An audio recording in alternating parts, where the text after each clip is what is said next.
It's one bad quarter after another following the flood control scandal. Economists we've spoken with say it's a loss of momentum, piling pressure on the Bangko Sentral ng Pilipinas to ease further and on Malacanang to deliver cleaner, better targeted spending and reforms. One of Business World's regular economic poll respondents, Miguel Chanco, chief emerging Asia economist at Pantheon Macroeconomics, has been based in the UK since 2017. He had flagged ahead of time that fixed investment would get much worse before it gets better, and that public infrastructure scrutiny plus weak business plans would be central drags to Philippine economic growth following the flood control scandal. Now, he's tipping for the Bangko Sentral to cut rates by 50 basis points following dismal GDP results, which he describes as a hard landing. I spoke with Chanco from Newcastle upon Tyne in the UK following the release of the GDP results. I was really surprised. I think that's the same for everyone, right? No one expected it to be this low at 3%. Maybe consensus was around high threes. We were around the low fours. But yeah, this was quite a shocking print. But I mean, if you look at the details, though, we were not quite surprised as to why the print was so weak. I mean, most of the downside versus Q3 came from a big drop in fixed investments. And that's really where the problem has been in the second half of last year, ever since, this anti-corruption drive started sort of late September. So the details not so surprising. The headline damage, certainly, in terms of scale was. So I suspect that it's going to be another rough few quarters for the Philippine economy before it starts to stabilize, sort of second half of this year. But in general, quite a disappointing print. Yeah, it's disappointing, shocking print, and you say a couple of weak quarters. So what, in your view, then, is the single most important message that these numbers send about the state of the Philippine economy now? Well, it's certainly not a good look, right? And it sort of justifies the market turmoil we saw late last year. I think what these numbers show, I would rephrase that. What these numbers sort of hide is an underlying weakness in the Philippine consumer, which has been a long-running story now over the last few years. Yes, investment has been weak the last few quarters, but if you look since we came out of the pandemic, we had that really strong growth rate in 2022, 23.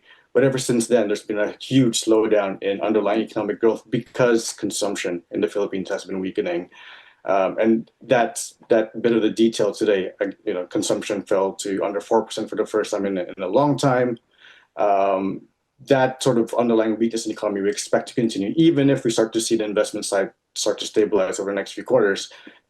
Weak consumption, to be specific, will be the main story from our point of view this year, which will keep a lid on headline growth as it recovers.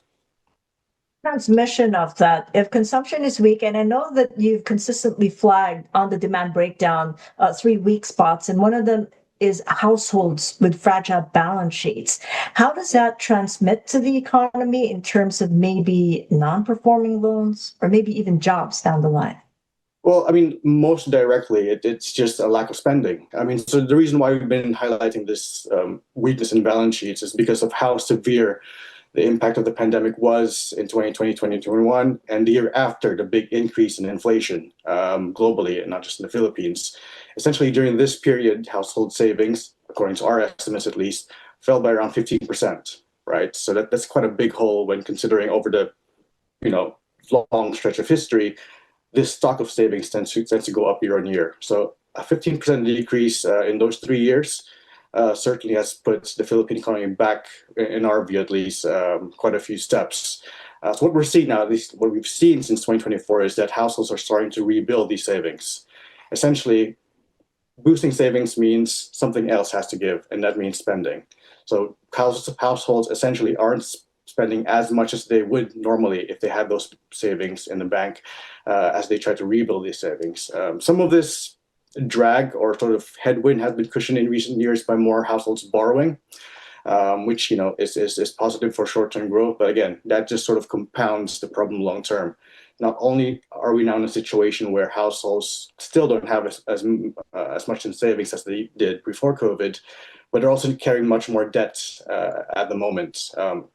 So this weakness in households' balance sheets overall, we think, will just constrain the ability of households to sort of ride to the rescue for the Philippine economy, at least in the foreseeable future. Who's going to buoy the economy if it's not households, not consumers, even as fixed investment recovers? How much worse and for how much longer before we get better? Oh, it's going to be a while. I mean, our forecast for this year, we're looking to downgrade it to the high fours, and it was only a few years ago when the government was targeting 6, 7, 8%. We're not going to go there anytime soon. We think definitely high fours this year in terms of growth prospects. Low fives next year. Again, very tepid relative to ambitions. It's an interesting question you asked there. Who's going to support the economy in this current stage? And we think there's very little options left, right? On the government side, the priority for the most part is still on the consolidation of the budget deficit from the pandemic, which has sort of fallen behind schedule, not just under this administration, even the previous one. So we expect government spending to still be quite constrained in the short run because of the need to lower the budget deficits. So it really falls into the central bank's hands, right? It's only really up to them in terms of macroeconomic policy leverage, at the very least. It's rate cuts in the short term, well, more rate cuts. We're expecting. After today's print, it's going to be gospel that they're going to cut next month. I think. At least over the past few weeks, and the word out of the central bank has been more iffy. Especially after the last meeting saying that the cycle could be coming to an end.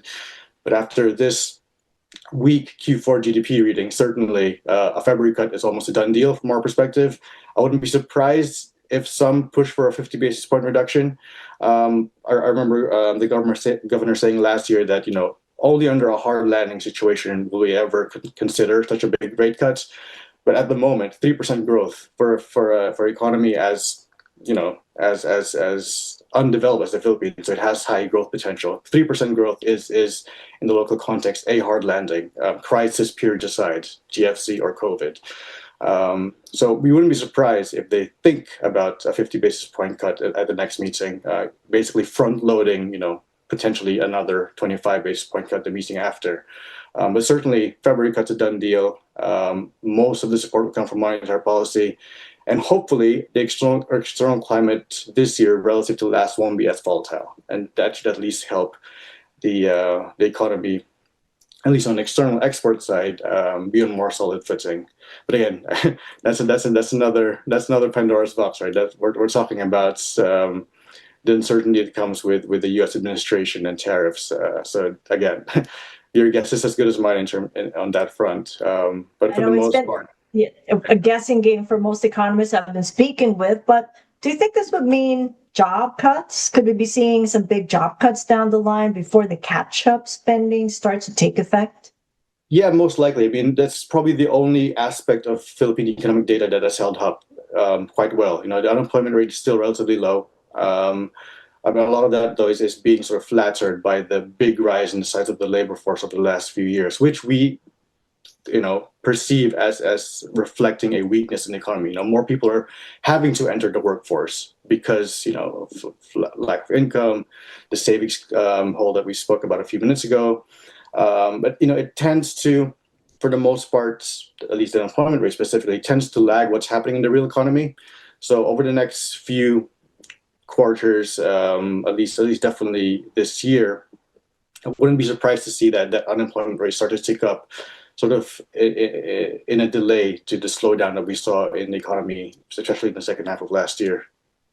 Just as a final point, Miguel, where does this now place the Philippines in the League of Tables of Emerging Asia, which you monitor? Well, quite low. I mean, it wasn't a long time ago when the Philippines was one of the darlings of the emerging Asia region, right? Alongside the likes of Vietnam, India, and the like. But now, we're back to being the sick man of Asia, unfortunately. At least if you look at us relative to the other demographic giants, so the Indonesias and your Indias, for example, where having this demographic dividend is still there as a structural tailwind. Relative to those countries, we're certainly lagging in terms of our current growth and likely future growth as well. So it's not a good look, not a good start to the year in terms of news. But I'm afraid the story is that it'll be a while before we get back on our feet again. That was Miguel Chanco, Chief Emerging Asia Economist at Pantheon Macroeconomics, speaking to me from the UK.